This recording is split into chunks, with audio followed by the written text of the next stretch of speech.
Ladies and gentlemen, we are back with another episode of Saving Certain Club. We've already saved Southampton. Obviously, they are bottom of the Premier League, or were bottom of the Premier League until we got our hands on them. And we managed to take them using an updated January database up into the mid-table regions and keep them safe in the Premier League for another season. For this episode, we have a much harder task. We are heading to La Liga, and on screen you can see the table.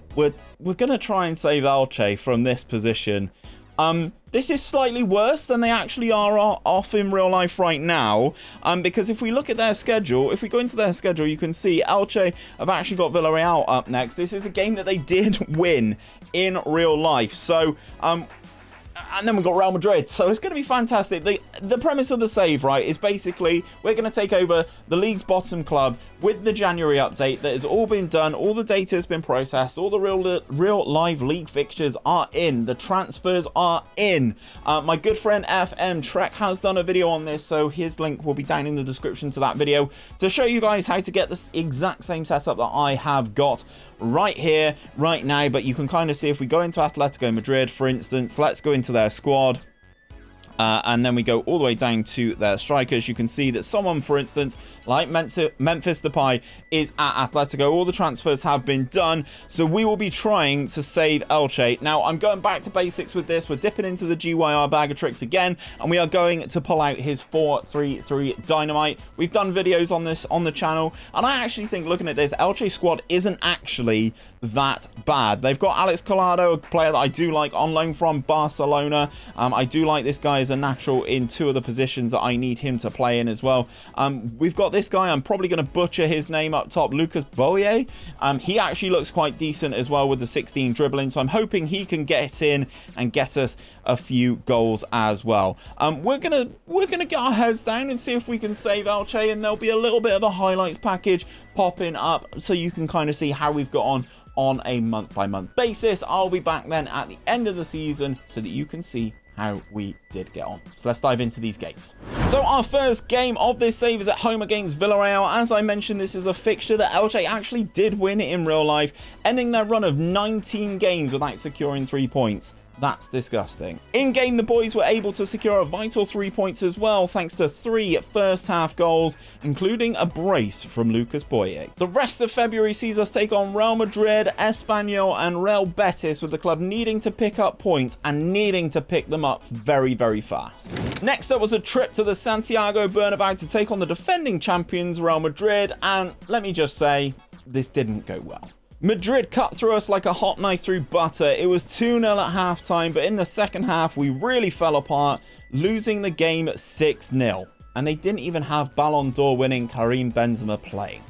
Then we had the first of back-to-back home matches, and we had to start making this count. We took the lead thanks to a lovely long-range strike before Espanyol levelled, but all 3 points were ours as Raúl Guti scored an 89th minute winner. Rounding off the month, we entertained Real Betis at home and managed to scoop all 3 points again as captain Gonzalo Verdu scored a lovely free kick and Diego Gonzalez scored from a defensive mistake. Shocker. So we had 3 wins from 4 games in February, but we were still rock bottom of that La Liga table, even though the picture is much better than when we started the month. Moving into March, we had 3 winnable fixtures as we took on Mallorca, Real Valladolid and Real Sociedad. Mallorca was up first and we really made hard work of this game, throwing away a 2-goal lead before Lucas Boye saved the day in the 87th minute. We carried all the momentum into the home tie with Real Valladolid and we absolutely blew them away, winning the game 4-0, scoring some absolutely beautiful goals in the process. Real Sociedad was standing in our way of winning every game in the month, and we somehow dispatched them as well thanks to goals again from Lucas Boye and Alex Collado. So we've won every game we've played, apart from the loss against Real Madrid, and we've managed to climb out of the relegation zone, being 2 points clear of 18th place Cadiz. April has lots of fixtures as we take on Barcelona, Osasuna, Girona, Valencia, Celta Vigo and Rayo Vallecano. Is this the start of when things start to fall apart? First up is Barcelona at home. The boys put up a fantastic fight and even took the lead in the game, but ultimately the quality difference was too vast. Ansu Fati levelled the game before Robert Lewandowski secured all 3 points. A few days later, we had the chance to bounce back against 𝘼𝙗𝙤𝙪, and we did just that, dominating the game, running out comfortable 3-0 winners. The Elche train continued to roll into the next game, and Girona stood no chance at all, and we ran out 4-0 winners, making me wonder why this team is actually bottom of the league in real life. Valencia were the next team in the run, and we put up a good fight, but a lovely strike from 𝘼𝙗𝙤𝙪 saw us slip to our second defeat of the month. Last up in April was Rayo Vallecano, who even with Radamel Falcao stood no match for our boys, and we wrapped up the month with another 3 points. April was yet another sensational month, to be honest. Yes, we lost to Barcelona and Valencia, but that is kind of expected. Looking at the table at the end of April, we made fantastic progress and we're now 10 points clear of the drop zone. Moving into May, we have some tough fixtures. We have Almeria, Atletico Madrid, Getafe, Sevilla, and Athletic Bilbao.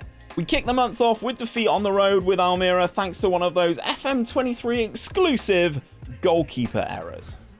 Next up was Atletico Madrid at home, and this was yet another defeat as January edition Memphis Depay taught us a lesson with a goal in each half. After back-to-back defeats, we were on the road again, and this one ends in defeat as well, thanks to a nicely worked goal that was finished off by Jamie Mata. We needed to stop the rot, and we did just that against Sevilla. Suso opened the scoring, but the boys dug in and put in a shift and ran out eventual 3-1 winners. Captain Verdú scored yet another amazing free kick in this game. Last fixture of the month as we take on Athletic Bilbao on the road, and we end the month just as we started it, that's right, with another defeat.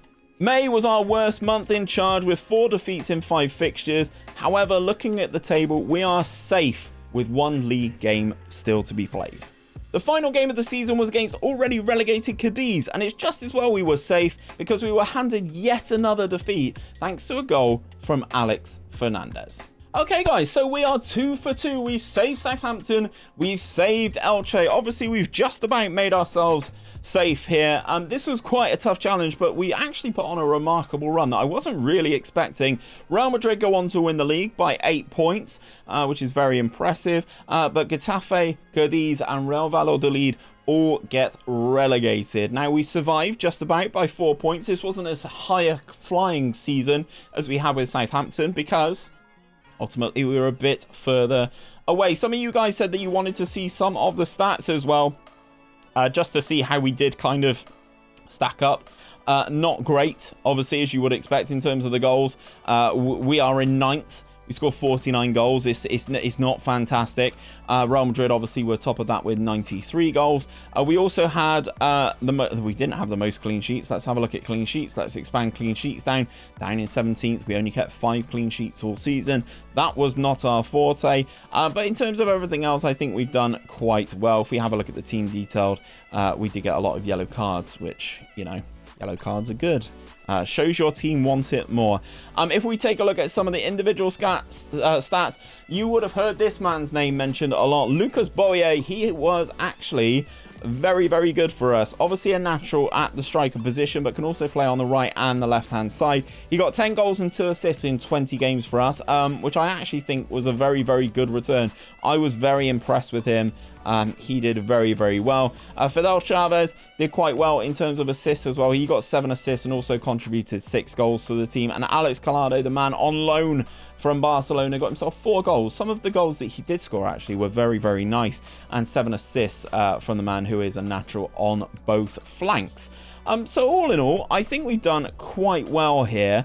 Boye, obviously not in terms of one of the best goal scorers in the league, but he definitely did a job here for us. Benzema with 24, a big problem. But ultimately, we've saved Elche. Now, let me know, guys, who you would like to see next. We obviously still have teams from the Bundesliga, Serie A, and Ligue 1, so please do let me know who you would like to see next. I'm kind of edging towards Serie A, but let me know who you would like to see next. And also, if you want to check out the tactic that we used in this video, check out this video popping up just right here.